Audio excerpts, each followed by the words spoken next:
ಧಾರಾವಾಹಿಯಲ್ಲಿ ಬಹಳನೇ ಮಹತ್ವದಂತ ಒಂದು ತಿರುವು ಕೂಡ ಎದುರಾಗ್ತದೆ. ತಾವೆಲ್ಲರೂ ಕೂಡ ನೋಡ್ತಾ ಇರ್ಬೋದು. ಸದ್ಯಕ್ಕೆ ಈಗ ರಮೇಶ್ ಒಂದು ಮಹತ್ವದಂತ ಒಂದು ನಿರ್ಧಾರವನ್ನ ತೆಗೆದುಕೊಂಡಿದ್ದಾರೆ. ಅದುವೇ ಒಂದು ಪಿಂಡ ಪ್ರದಾನವನ್ನ ಸಹ ಮಾಡ್ತಾ ಇದ್ದಾರೆ. ಸೊ ಕಾರಣ ಎಲ್ರಿಗೂ ಕೂಡ ಗೊತ್ತಿರುತ್ತೆ.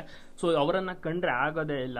ಈ ಕಡೆ ನಿಧಿ, ಕರ್ಣ ಮತ್ತೆ ನಿತ್ಯ ಮೂರು ಜನರ ಒಂದು ಫೋಟೋವನ್ನ ಹಾಕಿ ಹೂವಿನ ಹಾರವನ್ನ ಹಾಕಿ ಪಿಂಡ ಪ್ರದಾನವನ್ನ ಸಹ ಮಾಡ್ತಾ ಇದ್ದಾರೆ.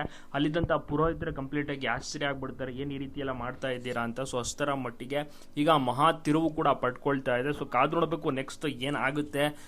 ಬಹಳಷ್ಟು ಜನರು ಕೂಡ ವೆಯ್ಟ್ ಮಾಡ್ತಾ ಇದ್ದಾರೆ. ಕರ್ಣ ಧಾರಾವಾಹಿ ಒಂದು ಒಳ್ಳೆ TRP ಸಹ ಪಡೆದುಕೊಂಡಿದೆ. ಎಲ್ಲಾ ಕಲಾವಿದರು ಕೂಡ ನಡೆಸ್ತಾ ಇದ್ದಾರೆ. ಮುಂಚೆ ರಮೇಶ್ ಪಾತ್ರವನ್ನ ನಾಗಾಭರಣ ಅವರು ಮಾಡ್ತಾ ಇದ್ರು, ಬಟ್ ಇದೀಗ ಅಭಿಜಿತ್ ಅವರು ಕೂಡ ಎಂಟ್ರಿ ಕೊಟ್ಟಿದ್ದಾರೆ. ಈ ಒಂದು ಪಾತ್ರವನ್ನ ಇವರೇ ಕಂಟಿನ್ಯೂ ಮಾಡ್ಕೊಂಡು ಹೋಗ್ತಾರೆ. ನೆಕ್ಸ್ಟ್ ಕಾದು ನೋಡೋಣ ಏನಾಗಬಹುದು ಅಂತ. ಸೊ ನೀವು ಕೂಡ ನೋಡ್ತಾ ಇದ್ದೀರಾ, ಒಳ್ಳೆ TRP ಇರುವಂತಹ ಒಂದು ಧಾರಾವಾಹಿ ಮಹಾ ತಿರುವು ಕೂಡ ಪಡ್ಕೊಳ್ತಾ ಇದೆ. ಈಗ ಸದ್ಯಕ್ಕೆ ಕರ್ಣನಿಗೆ ಕೋಪ ಕೂಡ ಶುರುವಾಗಿದೆ. ಕರ್ಣ ಜೊತೆಗೆ ಜೈಲ್ಗೆ ಸಹ ಇರುವಂತದ್ದು. ಸೊ ಹೋಗಿ ಭವ್ಯ ಅಂದ್ರೆ ನಿಧಿ ಹೋಗಿ ವಾದವನ್ನು ಸಹ ಮಂಡಿಸುವಂತದ್ದು, ಲಾಯರ್ ತರ ಒಂದು ವಾದವನ್ನು ಸಹ ಮಂಡಿಸಿ ನೆಕ್ಸ್ಟ್ ಏನಾಗುತ್ತೆ ಕಾದು ನೋಡಬೇಕು. ನೀವು ಯಾರಿಗೆ ಸಪೋರ್ಟ್ ಮಾಡ್ತೀರಾ? ನಿಮಗೂ ಕೂಡ ಒಂದು ಧಾರಾವಾಹಿ ತಪ್ಪದೆ ಕಮೆಂಟ್ ಮಾಡಿ.